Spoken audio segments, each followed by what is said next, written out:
आज की वीडियो में हम लोग जनन स्वास्थ्य चैप्टर के बारे में ऑब्जेक्टिव पढ़ेंगे। चैप्टर नंबर ये है, कितना नंबर 4। ये 12th क्लास के लिए बहुत ही महत्वपूर्ण क्वेश्चन वाला वीडियो है। तो अगर वीडियो अच्छा लगता है तो प्लीज़ सब्सक्राइब ज़रूर करें।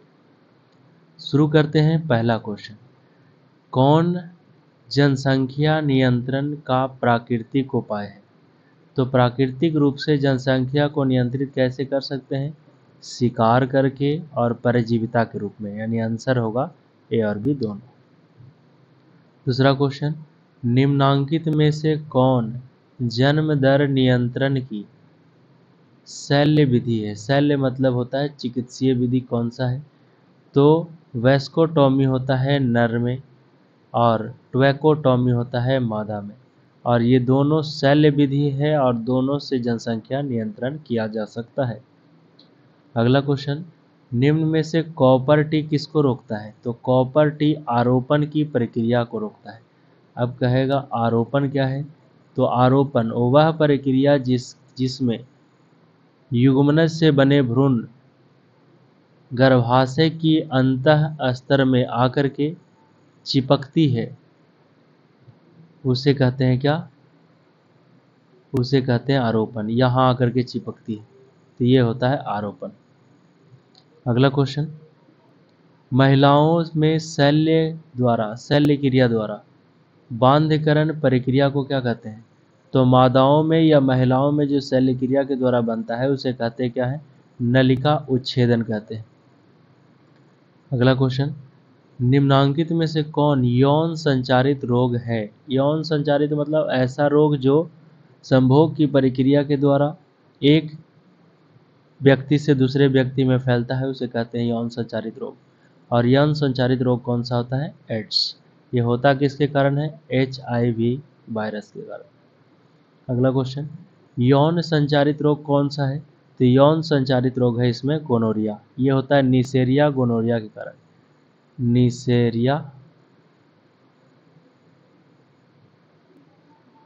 नीसेरिया गोनोरिया के कारण।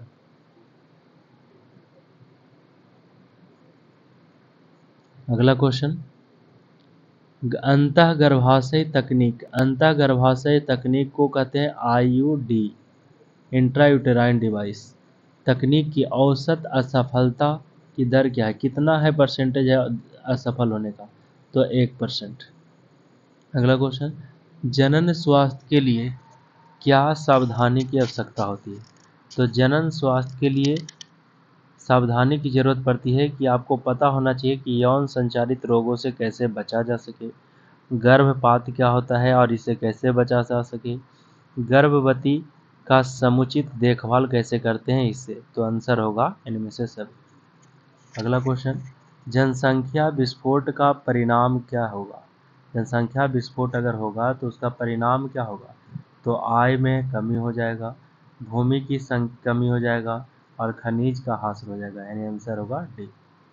अगला क्वेश्चन, जनसंख्या नियंत्रण के लिए हार्मोनल गर्भनिरोधक गोली प्रयुक्त है। तो जनसंख्या को नियंत्रित करने के लिए एक गोली आता है जो हार्मोन से बना होता है, हार्मोन को रोकने का काम करता है। तो कौन कौन सा है? माला डी, माला एन और सहेली पिल्स, ये तीनों आता है। तो आंसर होगा डी। अगला क्वेश्चन, निषेचन रोकने के लिए शल्य क्रिया कौन सी अपनाई जाती है? तो शल्य क्रिया कौन सी अपनाई जाती है निषेचन रोकने के लिए?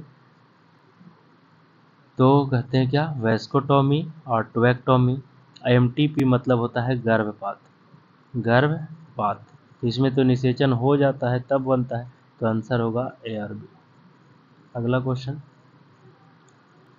निम्नलिखित में से कौन यौन संचारित रोग है? यौन संचारित रोग है तो कौन सा होगा? सिफिलिस। अगला क्वेश्चन, भारत में प्रथम जनगणना शुरू कब हुई थी? तो 1872 में लॉर्ड मेयो के समय में हुआ था। लेकिन अगर क्वेश्चन देगा कि भारत में जनगणना नियमित कब हुआ, तो लॉर्ड रिपन के समय में 1881 में, लॉर्ड रिपन के समय में। अगला क्वेश्चन, उच्च मृत्यु दर के कारण, उच्च मृत्यु दर यानी ज़्यादा मृत्यु हो रहा है, तो जनसंख्या में हास्र होगा, और हास्र होगा तो क्या कहलाएगा? जनसंख्या का अवनमन कहलाएगा। अगला क्वेश्चन, सहेली जो कि मादा का गर्भ निरोधक गोली है का प्रयोग किया जाता है किस रूप में? साप्ताहिक गोली के रूप में। अगला क्वेश्चन, RU486 दवा प्रयोग की जाती है किसमें? RU486 दवा प्रयोग किया जाता है गर्भपात में। किसमें? गर्भपात कारक के रूप में।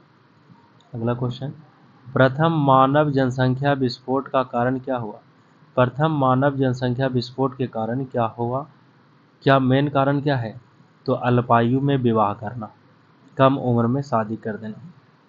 अगला क्वेश्चन, मादा में मुख्य गर्भ निरोधक किसे रोकती है? मादा में जो मुख्य द्वारा गर्भ निरोधक लिया जाता है वो किसको रोकती है? तो निषेचन की प्रक्रिया मेन रूप से। अगला क्वेश्चन, जन्म नियंत्रण की सर्वाधिक उपयुक्त विधि कौन सा है? तो सबसे अच्छा विधि है बांध्यकरण, और बांध्यकरण में बताए हैं एक नर में होता है जिसको बोलते हैं वेस्कोटोमी, और एक मादा में होता है जिसको बोलते हैं क्या? ट्वेक्टोमी। तो अगला क्वेश्चन, केंद्रीय औषधि अनुसंधान संस्थान है कहाँ पर? लखनऊ में। इसके द्वारा कौन सी गर्भ निरोधक गोली बनाई गई? तो सहेली, और सहेली कैसी गोली है? साप्ताहिक गोली है। अगला क्वेश्चन, निम्नलिखित में से कौन सी जन्म नियंत्रण की प्राकृतिक विधि नहीं है? तो कौन सी है? वेस्कोटोमी शल्य विधि है। कौन सा विधि है? शल्य विधि है, ये याद रखना है। लेकिन ये सब बाह्यस्खलन, आवधिक संयम और स्तनपान अनार्तव ये सब जो है प्राकृतिक विधि है। अगला क्वेश्चन, जनसंख्या का अध्ययन क्या कहलाता है? तो जनसंख्या के अध्ययन को कहते हैं डेमोग्राफी। अगला क्वेश्चन, संतानोत्पत्ति नियंत्रण के क्या उपाय हैं? संतानोत्पत्ति नियंत्रण के क्या उपाय होते हैं? तो हार्मोनल विधि द्वारा, प्राकृतिक विधि द्वारा और यांत्रिक विधि द्वारा, इनमें से सभी होगा। अगला क्वेश्चन, प्रखनली शिशु के संबंध में सत्य है। तो प्रखनली शिशु के बारे में क्या सत्य है? कि प्रखनली शिशु में होता क्या है कि जननांग से बाहर निषेचन करवाया जाता है और गर्भाशय में वापस इसको परिवर्धन कर दिया जाता है। तो ये हो गया। अगला क्वेश्चन, प्रखनली शिशु वह तकनीक है जिसमें क्या होता है? प्रखनली शिशु एक प्रकार का तकनीक है जिसमें क्या होता है? तो इसमें होता है क्या कि अंडाणु लेकर के फिर इसे निषेचित करा करके आरोपित कर देते हैं, ये होता है। तो ये हो गया आंसर। ये था जनन स्वास्थ्य से संबंधित 25 क्वेश्चन। अगले वीडियो में इसके 25 क्वेश्चन देखेंगे। अगर वीडियो अच्छा लगे तो प्लीज़ सब्सक्राइब जरूर करें।